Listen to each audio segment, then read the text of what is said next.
You're watching Cable 2. Just Ask, or hashtag Just Ask. You may have seen a video circulating through social media the past few days.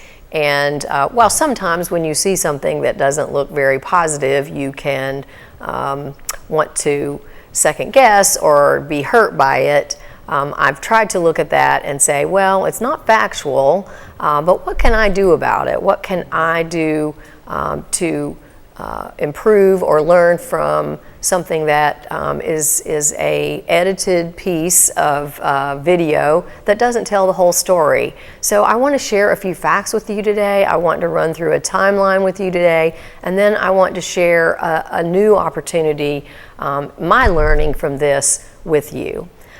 First of all, let me say that no one asked me when this video went out, not one soul. I don't know who made the video. I know lots of folks are circulating it, but no one asked me about the rest of the story, or was this accurate, or was it pieced together in order to show a certain side of an issue without having all the information.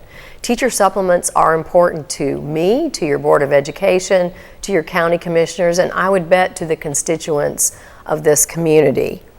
Our supplement currently is about 13 to 14% of our budget, our local budget, and that's about $15.5 to $16 million annually that we spend on our supplement.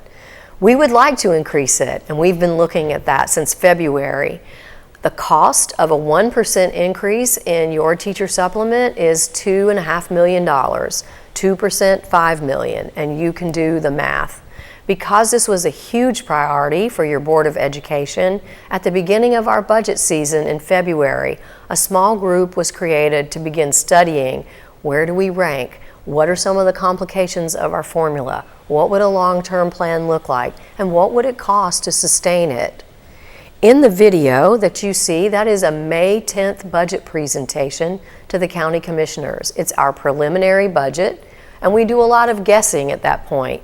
We do have a number that the county gives us based on the formula that we've used for years to fund our schools. And by the way, that formula gives us 40% of every dollar that comes into this county. It's a very generous support in our district of the work that we do from our local county commission and county government. When budget season started, we began this process as well, and when we went to the commissioners on May 10th, we made it clear that there were things that we would like to do, but our biggest concern was not having a state budget. We had no idea what that impact would be on us locally. In fact, if you watch the entire video of the May 10th meeting, you will hear me tell the commissioners that I may have to come back to ask them for help depending on what the impacts of the state budget are on our district. And now, why is that so? Because we have such great local support, we hire a lot of local and federally paid employees, and when the state gives a raise or changes benefits, we as a district have to follow suit for everyone so that we are fair and equitable, and that generally costs us local dollars. In this case, this year, it cost us an additional $2 million that we had to reduce from our budget. We always try to do that without impacting classrooms, so no jobs lost, no direct impact to classrooms across this district, for us to try to find other areas in the district to make those reductions. After the May 10th meeting, I did follow up with the county manager, as well as had several individual conversations with our county commissioners, and I fully believe that they were working to find ways with us to create a sustainable revenue source for a teacher supplement. At May 10th meeting, we also didn't know that the commissioners were going to place a sales tax on the ballot, and that has happened in these summer months as well.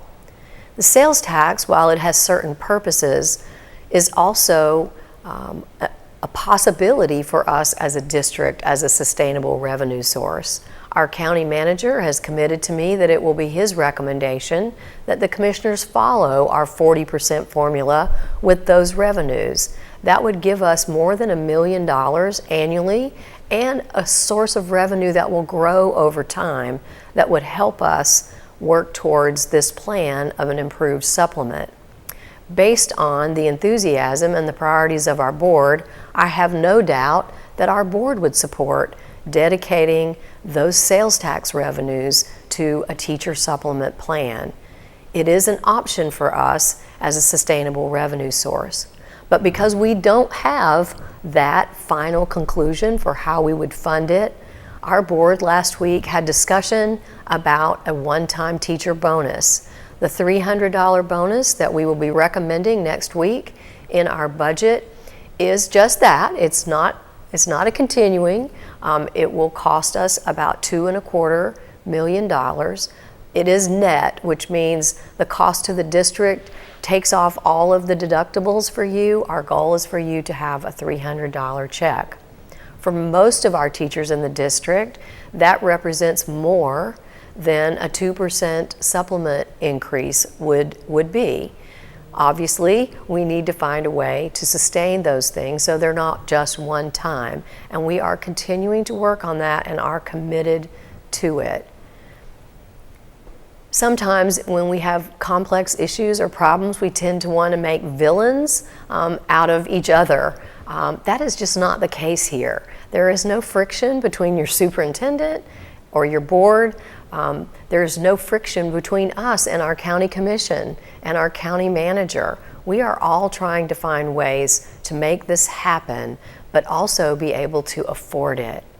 What I've learned here when I reflect, what is the lesson in this for me, is that I need to do a better job of communicating with you. Often I assume that it's my role to try to keep these kinds of issues off your back while you're doing the important work of our district in your classroom, but clearly I can do better. And so today I'm launching my own hashtag, which is Just Ask Me. I ask you to reach out with your questions. You will see a means for you to do that on the screen. We will work hard to answer questions with facts and data, and we will also monitor trends in your questions so that if we need to do more of these more personalized videos or opportunities in person, we will do that based on your feedback and input to us. Again, I'm asking that you just ask me.